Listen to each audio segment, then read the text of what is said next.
In this video we will discuss about one of the type of plant tissues, that is permanent tissues, and its classification. In the last video we have already discussed that meristematic tissues are those tissues which have the power of division. So when these tissues lost their power of division, then they become the permanent tissues.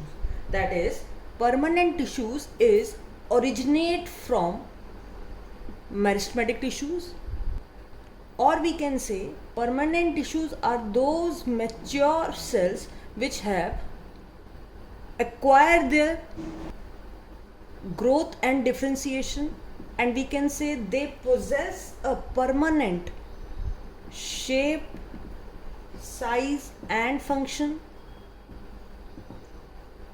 and they can be a living cell or we can say a dead cell.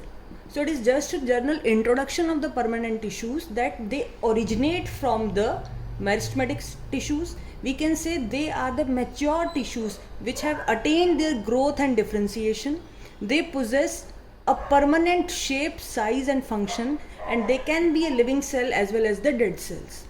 So if we generalize this whole explanation into one definition, then permanent tissues is defined as group of collection of living or dead cell formed by a meristematic tissues which have lost their ability to divide and permanently placed at a fixed position.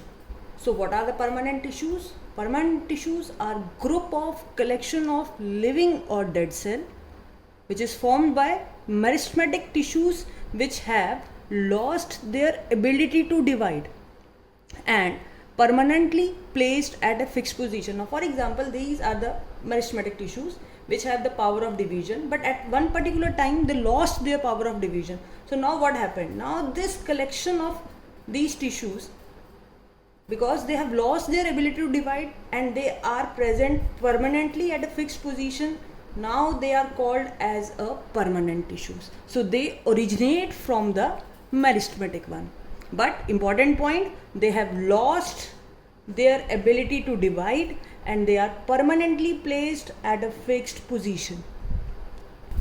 Permanent tissues further classified into two categories, that is simple and complex.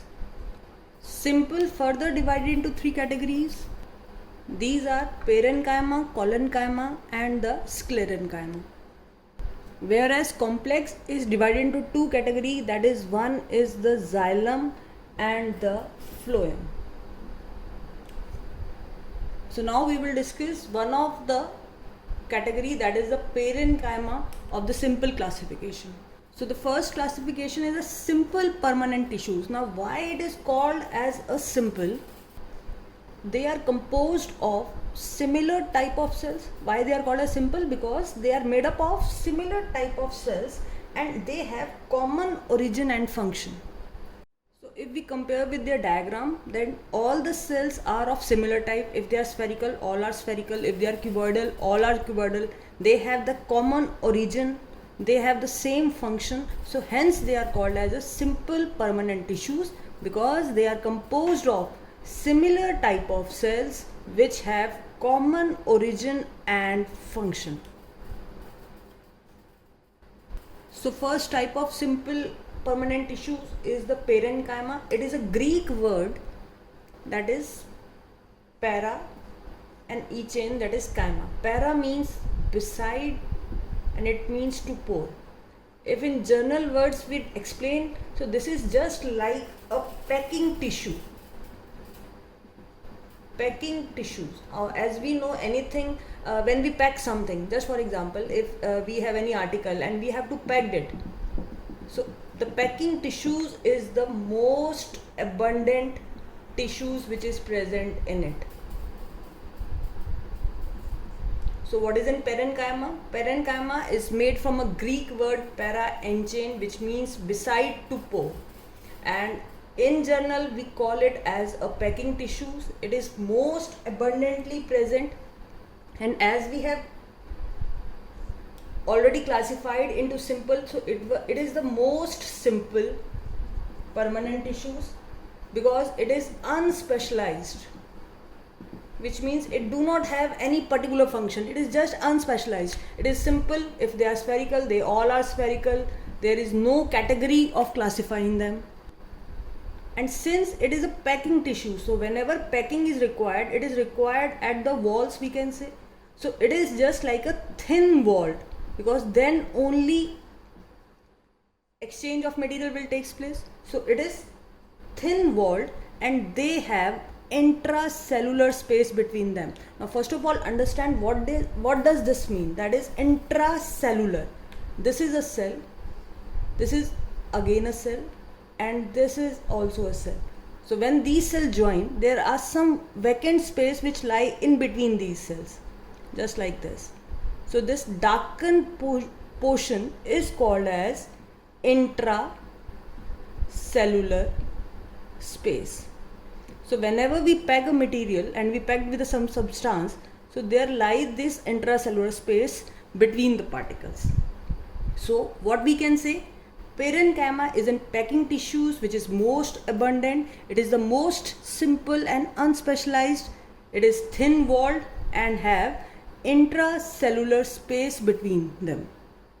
So this is a diagram of parenchyma, a transverse section and the longitudinal section. I am just drawing the cytoplasm in the longitudinal section. A prominent nucleus in each of the cell, and there is a central vacuole. This is the central vacuole.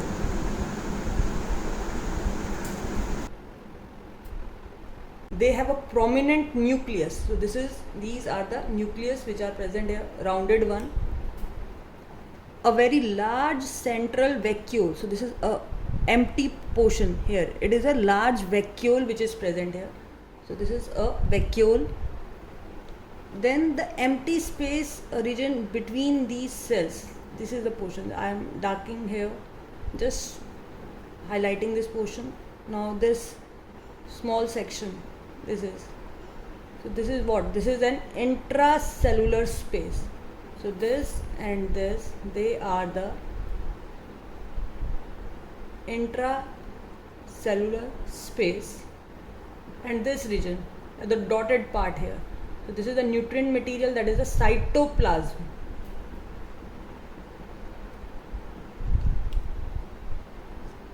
And this outer layer, or we can say, so this is primary cell wall or thin wall.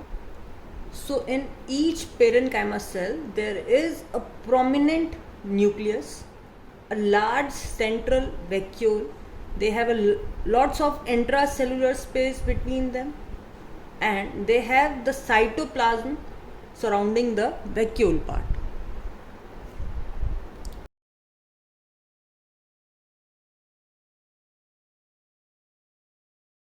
For example, this is a cell. If I am looking from upper side, so this is a transverse section, but if I am looking for this whole section like this, then it is a longitudinal part. So this section is the longitudinal, whereas when we cut the cell like this and we see only the upper layer part, then it is, we can say, the transverse section. Now the parenchyma is further divided into three categories on the basis of their functions. For example, in storage tissues, the parenchyma enlarge. Now why they enlarge? They enlarge to store nutrient and water into it. So they act as a storage part, or we can say store in parenchyma. So some of the storage tissues, in storage tissues, parenchyma enlarge.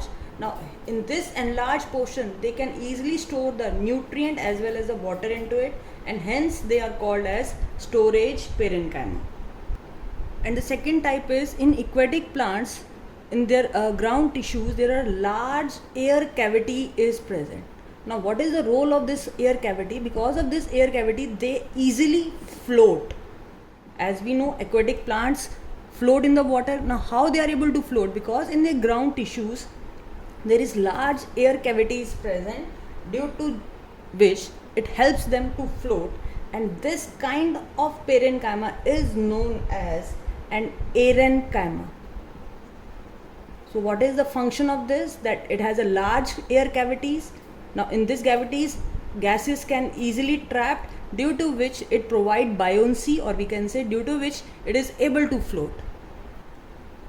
Now some of the parenchyma cells contain the chloroplast. Now what is the role of chloroplast? We know that it helps in the photosynthesis. These are generally present in the mesophyll cells of the plant leaves. So because in parenchyma chloroplast is present in some of the cells, which helps in the photosynthesis, and this type of parenchyma is known as chlorenchyma. So these are the three categories of parenchyma: storage parenchyma, parenchyma and the chlorenchyma. And it is only because of their function, that is, it store nutrient and water, hence act as storage. It provide buoyancy, and due to which it able to float because of large air cavity which can trap the gases, hence it is called as an parenchyma. Because these type of cells contain a chloroplast which helps in photosynthesis, hence it is called as an chlorenchyma. So we can say parenchyma is widely distributed in all parts of plant, whether it is root, stem, leaves, even in the flower. So it is the most abundant plant tissues, which is also known as a packing tissue of the plant.